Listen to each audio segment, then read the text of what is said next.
Welcome, everyone. My name is Sarah Ray from the Bloomfield Public Library. Thank you for joining us today as we learn more about estate planning and fiduciary roles. We welcome Attorney Massey to get us started.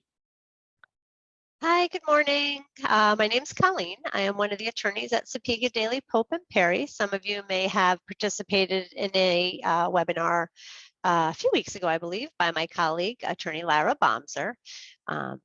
We work at a firm that specializes in estate planning and elder law, Medicaid planning, special needs planning, all of the areas around preserving your assets and making sure that what you've earned and worked hard for your whole life goes the way you want it to upon your passing. Make sure that it benefits the people that you wish it to in as best a way we can. So we have everyone muted right now. My understanding is that we will have a Q&A at the end. I also have my chat screen open, so if people want to send any questions that they want me to hit on, I'm happy to do so. Today we're specifically talking about fiduciary roles. What that means is when you're making an estate plan, you're probably very comfortable with the idea that you might need a will, or you might need a power of attorney document, or you might need a healthcare document. The fiduciary roles are when you come in to meet with us, we'll ask you, who is the person you trust to do this job, right? And so a lot of times people will have a first line of who they trust, right? They might have a child or a spouse or a sibling, and then we ask for a backup because we always like to have, two deep. And so that's when people start to say, well, I'm not really sure. Tell me more about what this job is. What are they going to have to do? Who would be my backup? All of that. So we're going to talk a little bit about what all the jobs are. And that way you can kind of be thinking about who would be appropriate in your life to do these different jobs. Again, it's a reasonable size group. So if anybody has any questions, I'm happy to entertain them. And away we go. I hit advance and it did not advance. Let me try over here. There we go. Okay. So estate plans, and this is kind of what we just talked about, right? Estate plans aren't just documents. So when somebody thinks about an estate plan, they think about the will, right? The piece of paper. But that piece of paper creates a bunch of jobs, right? It creates an executor job. Who's going to be the person that's going to follow the wishes you set forth in your will? There might be a trust in your will, and they have that for a job. So there could be a variety of jobs in each of the documents. And we want to lay out who's going to do those jobs. And we want to help you choose people that you're going to feel comfortable are going to carry out your wishes and do so in a competent way. So that's what we're talking about today.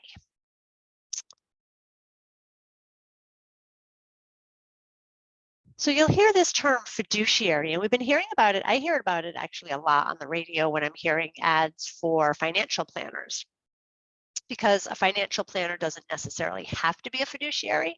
And a fiduciary is someone that is legally responsible to act in your best interest. So in the terms of a financial planner, having one that's a fiduciary means that they have to be thinking about what's going to benefit you, and they can't be thinking about making all kinds of sales in your stocks and things like that in order to benefit them with their sales. So when we look at the roles that we're going to talk about today, again, we're talking about people that their responsibility is to do what is best for you and to carry out your wishes. So a trustee is a fiduciary. They are legally bound to act in the best wishes of the beneficiaries and to carry out the grantor's wishes. An executor is also a fiduciary. They're bound to act in the best interest of the beneficiaries of a will. A healthcare representative, right? Of course, their job is to act in the best wishes of the person. The only one we say asterisk for a power of attorney is because when you sign this power of attorney document, you're not a fiduciary at signing, and we'll talk about what that means. It's a little bit confusing, but I think generally you can think of the person that's serving as in that role as they have to act in your best interest too. There are some little nuances, but I would say effectively they are meant to act in your best interest as well. So the first one we're going to talk about is a power of attorney. So the power of attorney is the document The person named under the power of attorney is actually called an agent, right? So the piece of paper is the power of attorney. The person is the agent. Sometimes people call the person the power of attorney. I am my mother's power of attorney, right? Which is just an informal way to say that.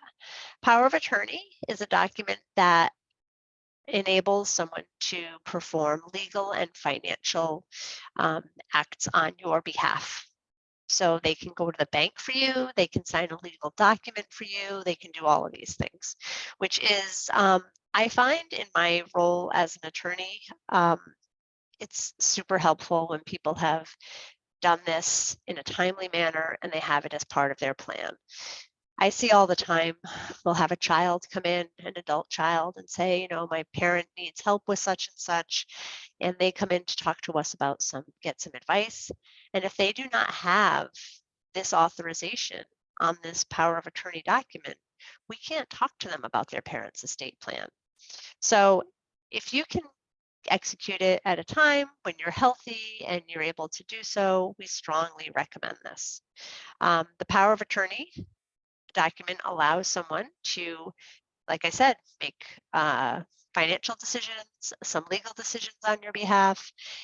And we typically would use what's called a durable power of attorney, meaning that it's active today when it's signed, but it continues to be active throughout your life, even if at some point you're not able, you lose competence. So you have some cognitive issues. And that's when we find it so important, right, to have this power of attorney in place. I find so often, I have someone right now who has a parent and they're working on getting them some help through the Medicaid system, but they don't have this power of attorney in place in order to help their parent. So this person happens to live 4 hours away that's trying to help her parent, and she's having to drive the 4 hours to come here to go to probate court with me in order to get the authority that she needs to help her parent.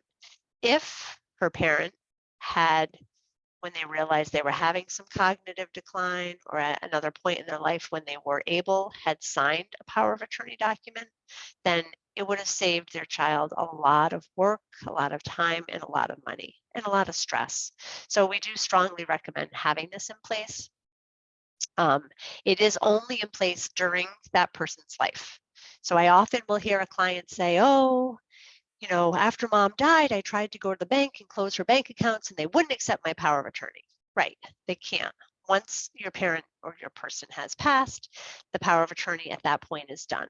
So it only allows you to act as their agent, and they can't act as their agent if they've passed. So it's for their life. Whoops, wrong way. There we go.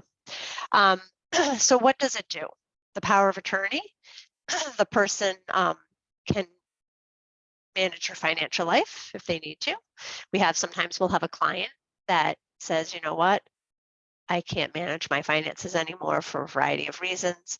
We would like you. And sometimes the law firm takes over in this role as power of attorney, and we manage their finances. We pay their bills. We make sure their checks are, going to the right accounts. We manage sure that we work with their financial advisors, whatever we need to. So all of those things the power of attorney can do. It's limited because you are only supposed to, what you're allowed to do is laid out on that form. And that's when we also want to make sure that we're executing a high quality power of attorney form, because sometimes a power of attorney form doesn't have all of the powers that we might sometimes need. So we want to make sure that we're working with an attorney to really understand the needs of the client when we're signing this power of attorney, so that their agents will be able to complete all the tasks they need to. And again, as we said, when the principal dies, that's the person that signs the form, the agent can no longer act. One of the things I do want to point out is that in Connecticut, the agent does not need to sign the power of attorney form. So I can go into the office, I can sign, I can say my husband is going to be my agent. He does not have to sign anything accepting that role. So this is why this is a funny one with fiduciary duty, right? You can't expect someone to have a responsibility to fulfill a role if they've never accepted it, and they may not even know about it. So in some states, they have to sign. I see New York power of attorney forms, the agent signs accepting the role. So because we don't have that, that's why it's not technically one of those fiduciary duties. When you act and you do take up the form and you do go to the bank and you do make an affirmative action, in those situations, you are treated as a fiduciary, as someone that has a responsibility to do the right thing. So that's one of those interesting distinctions. All right, I don't see anything in the chat right now, so that's okay. We'll just kind of move on. We're going to talk about healthcare directives. This is another lifetime form, obviously, right? There's not really many healthcare decisions to make when someone has passed away. So this is a lifetime form. This is, in my opinion, again, super important. People have a lot of thoughts, beliefs, opinions about their health care and how they want to be treated if they are sick or at the end of life. Making sure that you have a good document and that you've appointed someone that you trust to carry out your wishes, to me is something very empowering. And I see that happen. Sometimes I'll have a client that'll have a diagnosis of some sort and they'll come in and they really want to be able to continue to have some autonomy, right, over their body when it might not be doing what they're hoping it will. And so by being able to choose who's going to be able to make decisions for you going forward and how those are going to be carried out, that's very empowering because it gives people some peace of mind. So our document is called an appointment of a healthcare representative. We typically use a combined healthcare form. It has a lot of pieces in it. One piece is a living will that says if I'm at the end of life with no hope of recovery, I don't want extraordinary measures taken. Most of our clients, that reflects their belief. If it doesn't, obviously we don't include it. But most of our clients do feel like they want to have that living will in place. It has a section on organ donation, whether or not you want to be an organ donor, and some specifics about what your wishes are. And then it says who can make decisions for you if you're unable. Obviously, if you are able to make your own decisions, you make your own decisions, right? That's between you and your doctor.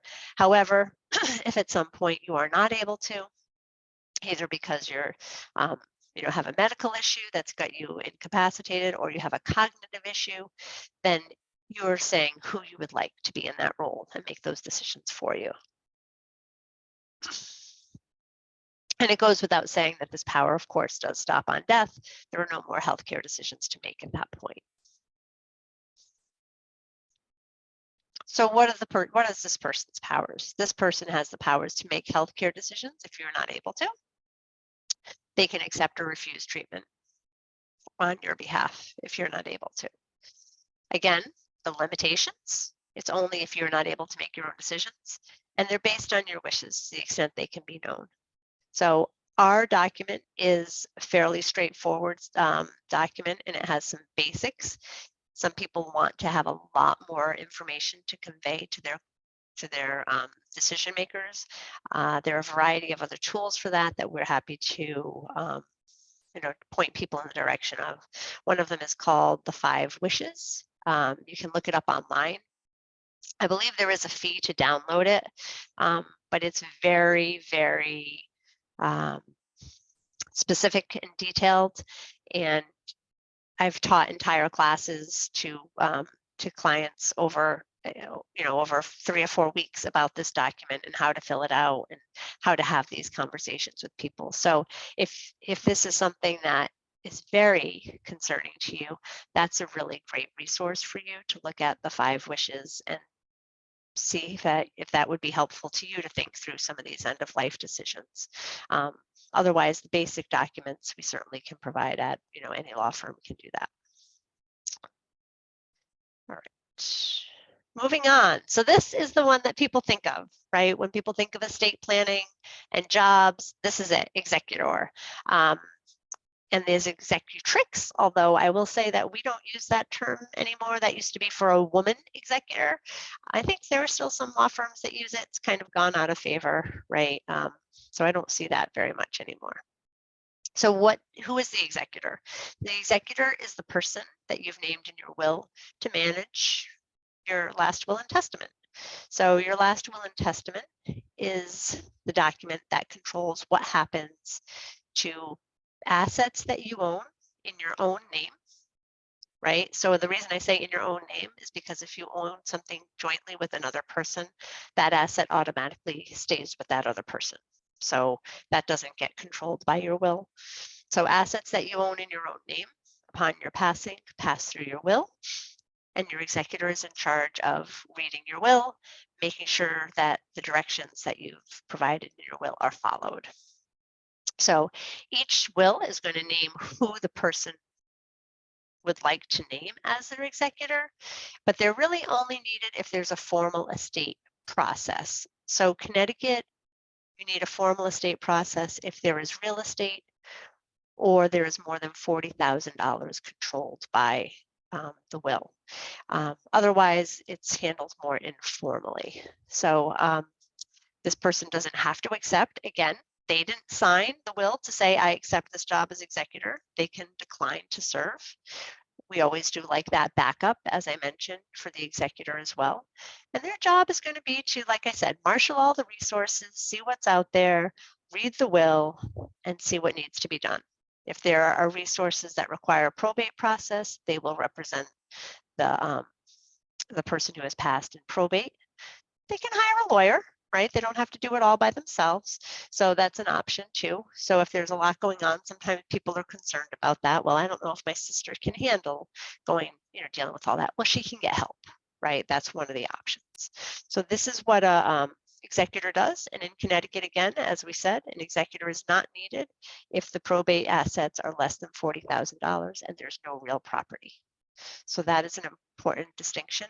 And so that becomes very informal probate process. There's always some probate process, right? At least probably a form to be followed if there's real estate. So I don't like to say you're eliminating probate. I don't want to give a false impression. There's usually something that has to be filed, but we can keep it pretty minimum if there's most of your assets are not following through the will. I have a really pretty male cardinal out my window and it's distracting me. So I apologize. Maybe one of your other lunch and learns can be on bird watching or something like that if you haven't had one, Sarah. All right. So again, powers and limitations of the executor. The executor is going to gather and secure the decedent's assets. They need to act fairly and impartially amongst all the beneficiaries, right? So if the will says I'm leaving everything to my two sons equally, they need to make sure that they're treating them equally. They can't choose one of them that they like better. They may have to account to the probate court, depending on what the assets are in my estate. And depending on, if there are any assets that aren't provided for by the will for some reason, they would be working with the probate court through the intestacy statutes. And that could happen, say I said everything goes to my son, and that's all I said, period. I didn't put a backup or anything. And then my son were sadly to have predeceased me. Then there would be no one to take my assets, and then they would have to follow the intestacy plan of the state. So that's why we like all those backups in there. Limitations is that they don't control the assets, right? Of anything that's joint, as we mentioned, that would go automatically to the person that owns the joint asset, or anything that passes by a beneficiary designation. So we haven't really talked about this yet, but if I have a life insurance policy or I have an IRA and it lists my beneficiaries and I list my cousin as the beneficiary on my life insurance and on my IRAs, then even though my will says everything goes to my sons, my executor is not in charge of my IRA and my life insurance. Those go directly by the beneficiary designations to my cousin. So they're not in charge of those assets. They're only in charge of your solely owned assets at the time of your death.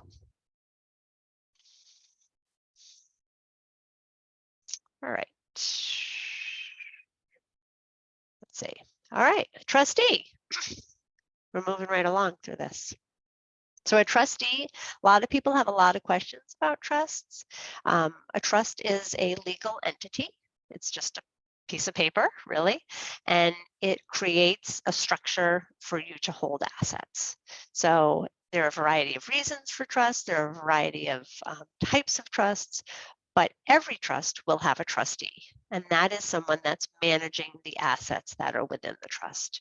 So that trustee, their job is to safeguard those assets and to make sure they're acting responsibly. If it's financial, they may have to be managing things with a financial advisor of some sort. If it's real estate, they would have to be managing that. This person actually signs the document.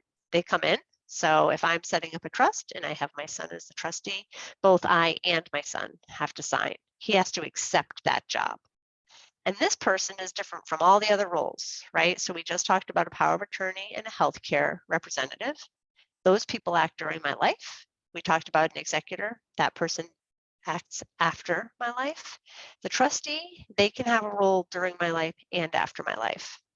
So if I have assets in a trust and I've named my son as my trustee, he would be managing them even while during my life.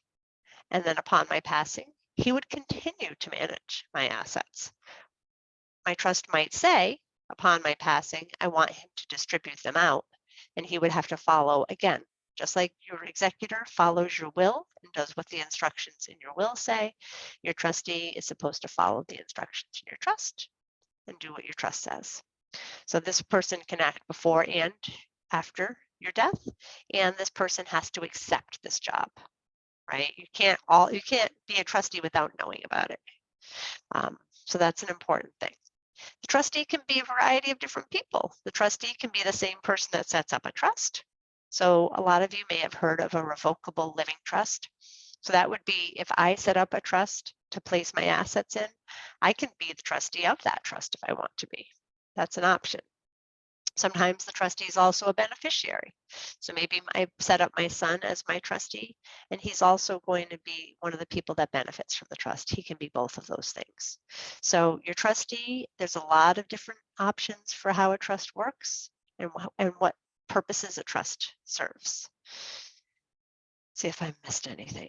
The trustee, again, we always want to have a backup, right? As we mentioned. So if my son can't serve for some reason, he's moving to Germany or he's moving to France and he doesn't think this is going to be convenient, who's the backup? And if we don't have a backup, how does the next person get appointed? This is a problem we run into sometimes if the trust is not very clearly drafted. A trustee resigns and there's no language to say how we get a new trustee appointed. In those situations, unfortunately, sometimes we have to go to probate court and have a new trustee appointed. And again, time, effort, stress, money, all those things that you don't want to have to deal with. So we like to make sure that we have all this laid out in the trust originally.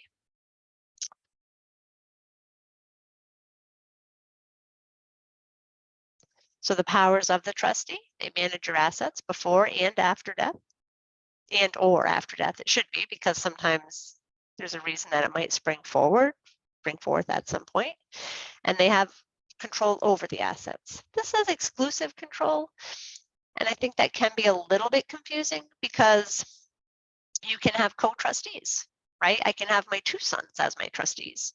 So now, even though the trustees have exclusive control, there are two of them, right? And they both can control. So it's a little bit confusing, that exclusive. So I just want to point out you can have more than one trustee. They don't have any power over the assets outside of the trust, right? That makes sense. Just like your executor is only in charge of the assets that pass through your will. The powers are derived from the trust and by the law. So Connecticut has laws that say what a trustee can do. There are some things that we can change within the language of the trust and some things we can't. So one of the things we can't change is that the trustee always has a fiduciary duty. They always have to act in the best interest of the beneficiaries.